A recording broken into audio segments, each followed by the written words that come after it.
नमस्कार विद्यार्थी मित्रांनो, स्कॉलरशिप आणि बरंच काही या आपल्या यूट्यूब चॅनलमध्ये तुम्हा सर्वांचं मनापासून स्वागत.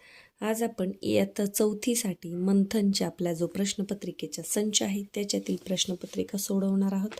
तर प्रश्नपत्रिका क्रमांक 10 गणित आणि मराठी ही आपण आज सोडवणार आहोत. तर पहा, मराठी आणि गणितच्या प्रश्नपत्रिकेमध्ये सुरुवातीला आपल्याला मराठीचे प्रश्न असतात. तर सगळ्यात पहिल्यांदा असतो तो म्हणजे उतारा. तर इथे आपल्याला सायकल विषयी उतारा दिलेला आहे. पहा, भारतात सायकल विक्रीसाठी कोणत्या देशातून आणली? इथे प्रश्नाच्या वरतीच आहे. पहा, भारतात इंग्लंडमधून सायकल विक्रीसाठी आणली, म्हणजे पर्याय क्रमांक 2 हे आहे आपलं उत्तर. सायकलला रबरी टायर कोणी बसवले? उतारा हळूहळू वाचत बसायचं नाही, पटापट रबरी टायर हा शब्द शोधायचा आहे. पहा, सायकलला रबरी टायर, हे पहा, जॉन डनलॉप याने सायकलला रबरी टायर बसवली. कुठे आहे? पर्याय क्रमांक 4. यानंतर उतार्यावर 2 प्रश्न, त्याच्यानंतर कविता आहे. कवितांवरचे प्रश्न सोडूयात. कविता पूर्ण वाचत बसण्याची गरज नाही, प्रश्न वाचून आपण उत्तरांकडे जाऊ शकतो. तर पहा, गालातल्या गालात कोण हसले? आता पहा, गालातल्या गालात हा शब्द आपल्याला शोधायचा आहे. पहा, ससोबा हसले गालातल्या गालात, म्हणजे कोण हसलेला आहे? ससा. पर्याय क्रमांक 1. गारठ्याने वाघाला काय झाले? तर आता अशा प्रश्नांची उत्तर बऱ्याच वेळा काय होतं, मुलं मनाने लिहितात. मनाने लिहायची नाही, कवितेमध्ये आपल्याला काय सांगितले ते पाहायचं आहे. गारठ्याने वाघाला काय झाले? पहा, गारठ्याने झाली वाघोबाला सर्दी.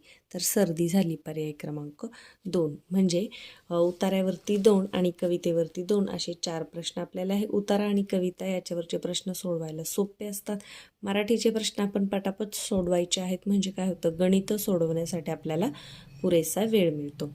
यानंतर आता काय आहे, संवाद वाचायचा आहे. पहा, हॅलो बाबा, मी विनोद बोलतोय. विनोद घाबरत म्हणाला, हा बोल, पण तू एवढा का घाबरला आहेस? बाबा, आमची स्कूल बस ट्रॅफिकमध्ये अडकली आहे आणि पाऊस खूप जोराचा आहे. आम्ही सर्व मुली एका इमारतीमध्ये आहोत. ठीक आहे, मी अर्ध्या तासात तुला घेण्यासाठी येतो. नको, तुम्ही नका येऊ इकडे, कारण रस्त्यावरची सर्व वाहनं पाण्यात बुडत चालली आहेत. काही काळजी करू नका, मी पुन्हा फोन करेन. संवाद नेहमी व्यवस्थित वाचायचा आहे, म्हणजे मग त्याच्यावर आपल्याला प्रश्न असतो की हा संवाद किती जणांमध्ये झाला आहे, त्याचं उत्तर आपल्याला व्यवस्थित लिहिता येतं. तर पहा, वरील संवाद किती व्यक्तींमध्ये झाला आहे? तर बाबा आणि मुलगा 2 व्यक्तींमध्ये झालेला आहे. पर्याय क्रमांक 2.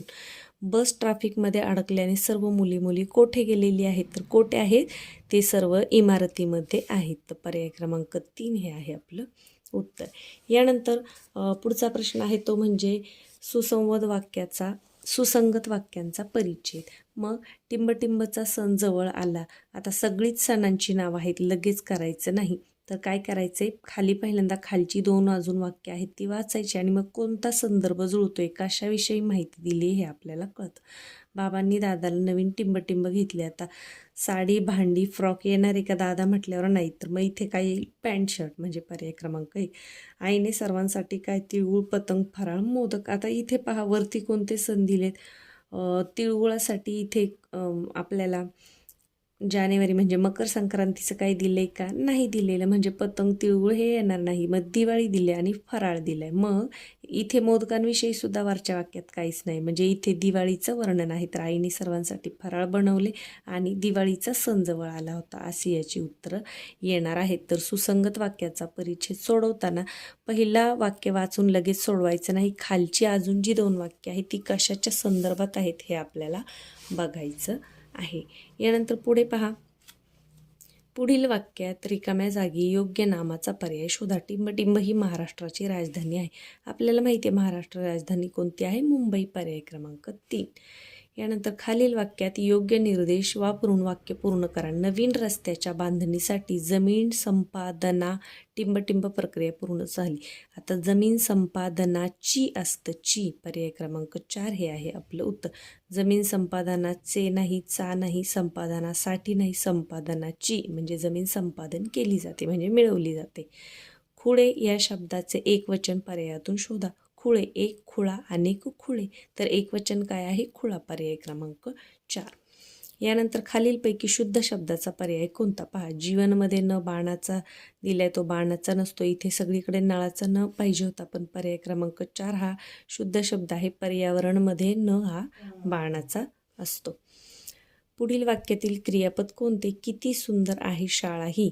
बऱ्याच वेळा क्रियापद हे म्हणजे बहुतेक करून क्रियापद शेवट असतं, पण कधी कधी ते वाक्याच्या मध्ये सुद्धा येते. तर याच्यातलं क्रियापद कोणतं आहे? पर्याय क्रमांक 2. यानंतर काका तुम्ही मदत कराल, बोट धराल माझं, या वाक्यात खालीलपैकी कोणते विरामचिन्ह वापरलेले नाही? आता पहा, एकेरी अवतरण चिन्ह आहे, प्रश्नचिन्ह आहे, यानंतर स्वल्पविराम आहे, पण उद्गारवाचक चिन्ह इथे वापरले का नाही? म्हणजे याचं उत्तर आहे पर्याय क्रमांक 2. आभाळ या शब्दापासून तयार होणारा वाक्प्रचार ओळखा. आभाळ जवळ येणे हा वाक्प्रचार नाही. आभाळ डोक्यावर घेणे हा पण नाही. आभाळातून पाऊस येणे हा सुद्धा नाही. तर आभाळ कोसळणे हा योग्य वाक्प्रचार आहे. पर्याय क्रमांक 3. खालील अर्थाची म्हण निवडून तिचा पर्याय क्रमांक शोधा. जशी इच्छा असेल तसे स्वप्न पडणे. तर पहा, मुलाचे पाळ पाळण्यात दिसतात असं आहे का? नाही. तर कोणता आहे? मनी वसे ते स्वप्नी दिसे. पर्याय क्रमांक 4. यानंतर पुढे जाऊया 18व्या प्रश्नाकडे. खालील पर्यायातून अशुद्ध शब्दाचा पर्याय शोधा. आता पहा, प्रदर्शन, स्वैर, स्पर्धा, परंतु शौर्यमध्ये इथे षटकोनाचा श नाही, तर कोणता श हवा होता? शहामृगाचा श. म्हणजे अशुद्ध शब्द कोणता आहे? पर्याय क्रमांक 1. शुद्ध आणि अशुद्ध शब्दावर 1-2 प्रश्न आपल्याला विचारले जातात, त्याच्यामुळं ते सुद्धा आपल्याला मधून नजरेखालून घालणं महत्त्वाचं आहे. स्वामी या शब्दाचा समानार्थी शब्द शोधा. स्वामी म्हणजे काय? मालक एक. यानंतर खालील पर्यायातून विरुद्धार्थी शब्दाची चुकीची जोडी आपल्याला शोधायची. पूर्णांक बरोबर आहे, हिंसा अहिंसा बरोबर आहे, स्वतंत्र परतंत्र हे पण बरोबर आहे, परंतु शुभ अशुभ पाहिजे होतं, तर शुभ लाभ दिले म्हणजे चुकीची जोडी कोणती आहे? पर्याय क्रमांक 2.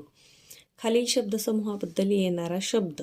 मग उंचावरून पडणारा पाण्याचा प्रवाह त्याला काय म्हणतात? धबधबा म्हणतात. पर्याय क्रमांक 4. फुलांच्या एकत्रित समूहाला काय म्हणतात? फुलांचा काय असतो? गुच्छ असतो. पर्याय क्रमांक 3. जशी उत्तर आपण हे करणार तसं तुम्हाला उत्तरपत्रिकेमध्ये जे गोल आहेत ते व्यवस्थित रंगवायचे आहेत. बोट ठेवून गोल रंगवायचे आहेत, म्हणजे गोलवर खाली होत नाहीत. खालीलपैकी कोणते नाटक राम गणेश गडकरी यांनी लिहिलेले आहे? तर प्रेमसन्यास त्यांनीच लिहिले, पुण्यप्रभाव आणि एकच पेला तिन्ही लिहिलेले आहेत. म्हणजे याचं उत्तर काय आहे? सर्व पर्याय बरोबर. म्हणजे मराठी विषयक सामान्य ज्ञानचा जो भाग आपल्या मंथनच्या मार्गदर्शकमध्ये दिलेला आहे तो सुद्धा वाचणं वारंवार फार गरजेचं आहे.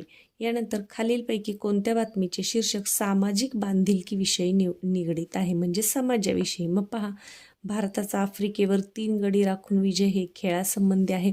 राज्यात सर्वत्र थंडीची लाट म्हणजे हे हवामानासंबंधी आहे. पेनगाव येथे रक्तदान शिबिराचे आयोजन. पहा, रक्तदान शिबिर हे समाजासाठी केले जातं, एखादं शिबिर वगैरे. म्हणजे आपलं उत्तर काय आहे? पर्याय क्रमांक 3. प्रमिलाची आई श्री साई हॉस्पिटलमध्ये ॲडमिट आहे. या वाक्यात किती इंग्रजी शब्द आहेत? तर पहा, प्रमिला आई हे मराठीच आहे. हॉस्पिटल आणि ॲडमिट हे 2 शब्द इंग्रजी वापरलेले आहेत. तर पर्याय क्रमांक 2 हे आहे तुमचं उत्तर. या पद्धतीने मराठीची प्रश्नपत्रिका आपण पटापट वाचून पटापट सोडवलेली आहे. व्यवस्थित आणि भरभर सोडवण्यासाठी तुमची शब्दसंपत्ती चांगलं असणं महत्त्वाचं आहे. आणि आता हा डिसेंबर महिना चालू झाला म्हणजे प्रश्नपत्रिकेच्या सरावाला नक्कीच तुम्ही सुरुवात केली असेल तर वेळ लावून प्रश्नपत्रिका रोज सोडवायची आहे, म्हणजे पेपरमध्ये आपल्याला वेळ पुरतो. आता आपण गणिताकडे वळूयात. पहा, आपल्याला 25 प्रश्न हे मराठीचे असतात, प्रत्येक प्रश्न 2 मार्कांसाठी, आणि 50 प्रश्न हे गणितचे असतात. तर गणितला सुरुवात करूया. तर 72,589 ही संख्या आंतरराष्ट्रीय संख्या चिन्हात म्हणजे इंग्रजी जे अंक आहेत त्याच्यामध्ये कशी लिहाल? तर पहा, 72 कुठे आहे इथे? तर 75 आहे. यानंतर 589. पहा, 72,589 म्हणजे पर्याय क्रमांक 4 हे आहे आपलं उत्तर. यानंतर खालील पर्यायातील बरोबर जोडी कोणती? 10 शतक म्हणजे 1 दशसहस्र होतं का? आता दशसहस्र म्हणजे काय? पहा, 10 शतक म्हणजे 10वर 100चे 2 शून्य द्यायचे, आणि 1 दशसहस्र म्हणजे 1 वर दश म्हणजे 10 आणि सहस्र म्हणजे 1000. मग हे बरोबर झाले का? नाही. तर हे जास्त झाले 10,000 आणि हे काय आहे? 1,000 आहे. यानंतर पुढे पहा, 10 दशक, दशकचा 1 शून्य द्या म्हणजे किती झाले 100. मग त्याचा अर्थ 1 एकक असा होतो का, म्हणजे एकच होतो का, मग हे पण चुकीचं आहे. यानंतर तिसरा पर्याय पहा, 10 एकक बरोबर 1 शतक. आता 10 एकक म्हणजे 100 होईल का, नाही होणार. 10 एकक म्हणजे 10च.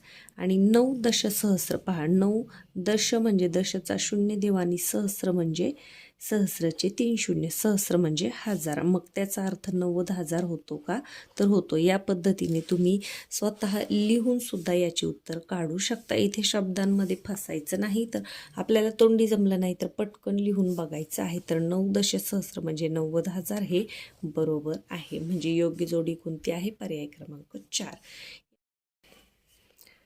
48,832 या संख्येतील सहस्रस्थानच्या अंकाची किंमत सहस्रस्थानी काय आहे, 8 आहे. सहस्र म्हणजे 1000, मग त्याची स्थानिक किंमत काय आहे, 8000.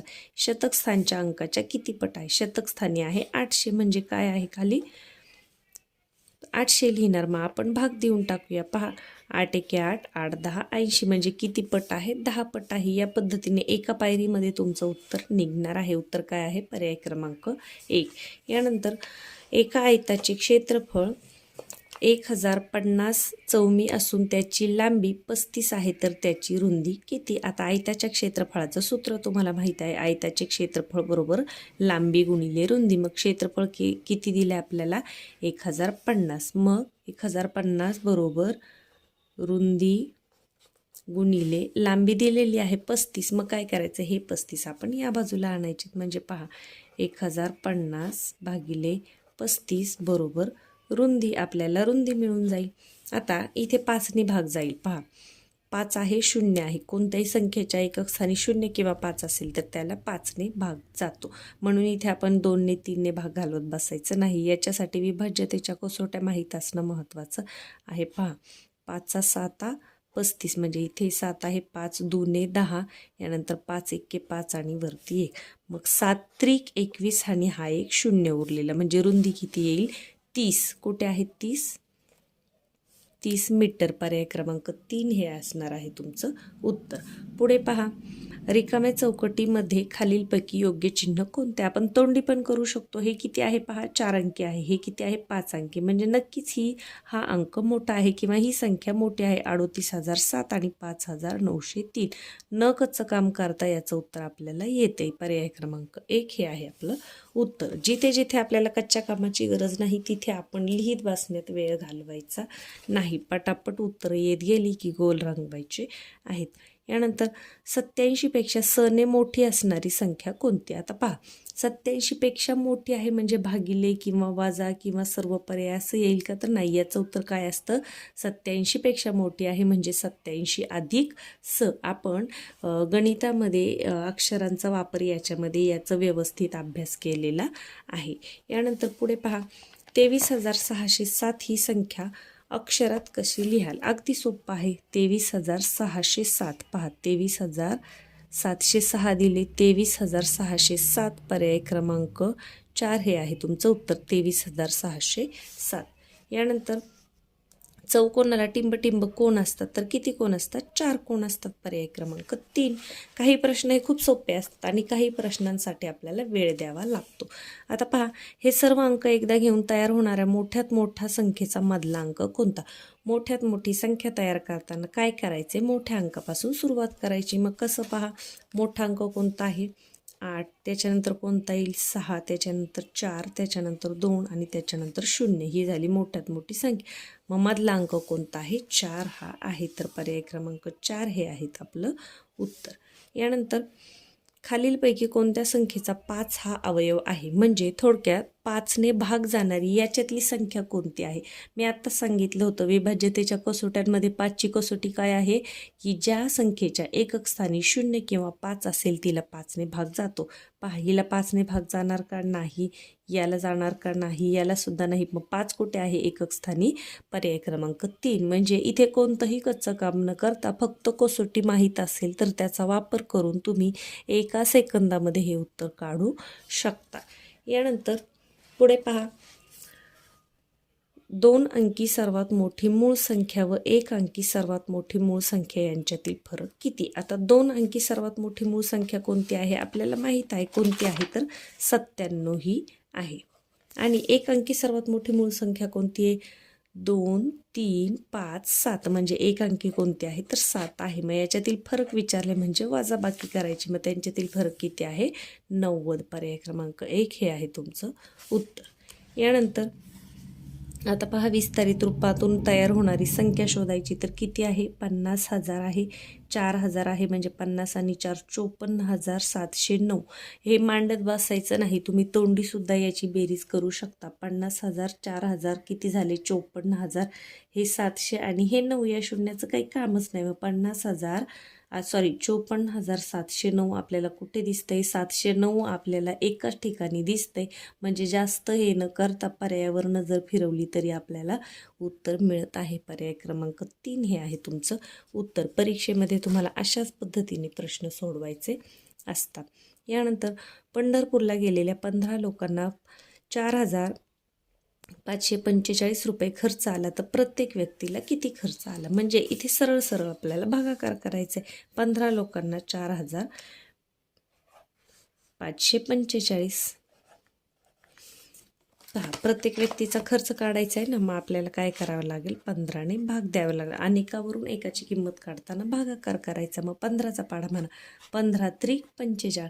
आता पुढे 45 आहे म्हणून लगेच 3 घ्यायचे नाही. एक अंक आपण घेऊ शकतो. 2 अंक घ्यायचे असेल तर शून्याचा भाग द्यावा लागतो. 15 त्रिक 45 किती आहे? 303. कुठे आहे? पर्याय क्रमांक 2 हे आहे तुमचं उत्तर. तर या पद्धतीचा भागाकार करताना लक्षात ठेवा, 2 अंक आपण सुरुवातीला घेऊ शकतो पण नंतर आपल्याला 2 अंक लगेच घेता येत नाही, तर मध्ये शून्याचा भाग द्यावा लागतो. खालील आकृतिबंध पाहून प्रश्नाच्या जागी येणारा आकृतिबंध करायचा. पहा, 1 1 1 2 2 4 3 3 9. मग इथे काय असणार आहे? 4 चौक 16 म्हणजे पर्याय क्रमांक 2 हे आहे आपलं उत्तर. या आकृतीमध्ये किती किरण आहे? किरण म्हणजे एका टोकाला पॉईंट आणि दुसरीकडे बाण असा दाखवलेला असतो, याला किरण म्हणतात. तर किती आहेत पहा? 1 2 3 4 आणि 5. कुठे आहे? पर्याय क्रमांक 2. यानंतर या संख्या चढत्या क्रमाने लिहिल्या तर दुसऱ्या आणि चौथ्या संख्येची बेरीज किती येईल? आता चढत्या क्रमाने लिहायच्या म्हणजे सर्वात सुरुवातीला छोटी संख्या. मग आपण या संख्या चढता क्रम लावत बसायचं नाही, तर आपण तोंडी करणार आहे. चौथा म्हणजे सगळ्यात मोठा. मग मोठं कोण आहे? 93 42 93 41 म्हणजे 93 42 9,342. आणि सर्वात मग 2 नंबरला पहा. आता 7 वाली 1 नंबरला आणि 8 वाली 2 नंबरला असणार आहे म्हणजे 8,347. यांची बेरीज विचारली. 8,347. तर पहा, 7 आणि 2 9. आता पूर्ण सोडवत बसायचं नाही. एकक स्थानी 9 कोणाच्या आहे का? पहा, एकक स्थानी 9 इथे 2 आहे, 8 आहे, 6 आहे, 9 आहे. एकाच पर्यायामध्ये एकक स्थानी 9 आहे म्हणजे आपण ही पुढची बेरीज करत बसायचं नाही. तर आपलं उत्तर काय आहे? पर्याय क्रमांक 4. बऱ्याच वेळा तुम्हाला प्रश्नपत्रिका सोडवताना या पद्धतीच्या ट्रिक वापराव्या लागतात. म्हणजे तुम्हाला संख्या माहिती आहे, दुसरे नंबरची संख्या माहिती आहे, त्यांची बेरीजही तुम्ही करता, पण ही बेरीज पूर्ण करत बसण्यात वेळ घालवायचा नाही. मला एकक स्थानचा अंक मिळाला ना 9, मग मी पर्यायावर एक नजर फिरवणार. 2 8 6 आणि 9. एकाच ठिकाणी 9 आहे म्हणजे आपलं उत्तर खात्रीशीर अगदी कोणतं आहे? पर्याय क्रमांक 4. यानंतर पुढे पहा, 1000च्या मागील 2 क्रमवार समसंख्यांची बेरीज किती येईल? आता 1000च्या मागील 2 क्रमवार विचारले. मग 1000च्या अगोदर काय असतं? 999. मग ती सम आहे का? नाही. मग 998 ही आहे सम. आणि त्याच्या अगोदरची कोणती? 996. तर मग यांची बेरीज 6 आणि 6 12 13 14शी 4 हातचा आला 1. आता मगाची ट्रिक वापरून पाहूया लागू होती का? एकक स्थानी 4 असणारा पर्याय आहे का? आपण बघूया. तर पहा, 2 6 4 आणि 7. इथे सुद्धा ती ट्रिक लागू होती. पर्याय क्रमांक 3 मध्ये आहे एकक स्थानी 4 म्हणजे इथे सुद्धा आपण पुढची बेरीज करत बसायचं नाही. तर तुमचं उत्तर काय आहे? पर्याय क्रमांक 3. या पद्धतीने सोडवलं तर आपल्याला पेपर सोडवण्यासाठी अगदी व्यवस्थित जो आपला वेळ आहे तो पुरतो. यानंतर या उदाहरणात चौकटीच्या जागी समान अंक आहे तो पर्यायातून शोधा. आता इथे काय करायचं? पहा, तुम्हाला कशातून हे गेल्यानंतर 0 उरेल तर तोच अंक आला पाहिजे. तर तो कोणता असणार आहे? 9. पहा, 9तून 9 गेले 0. इकडे हातचा जर दिला तर 8तून 5 गेले 3 आणि इथे पहा 9तून 0 गेले 9. परत इथे सुद्धा 9 आणि इथे सुद्धा 9 ठेवलं तर आपलं उत्तर बरोबर येणार आहे. म्हणजे पर्याय क्रमांक 4 हे आहे तुमचं उत्तर. अशा वेळेला एक एक अंक पटापट मनामध्ये ठेवून कोणता अंक तिथे बरोबर बसतोय हे तुम्हाला बघायचं आहे. एका संख्येच्या हजार स्थानी 8, दशहजार स्थानी 5, एकक स्थानी 3, शतक स्थानी 4 आहे. या संख्येतून 5000 म्हणजे इथे वजाबाकी करायची. तर आपण संख्या मांडून घेऊया. पहा, एकक स्थानी काय आहे ते पहिलं मांडूया. एकक स्थानी 3 आहे, मग मी 3 लिहिलं. दशक स्थानी काय आहे? दशक स्थानी 5 आहे, तर मग मी 5 लिहिलं. शतक स्थानी 4 आहे, तर मी 4 लिहिलं.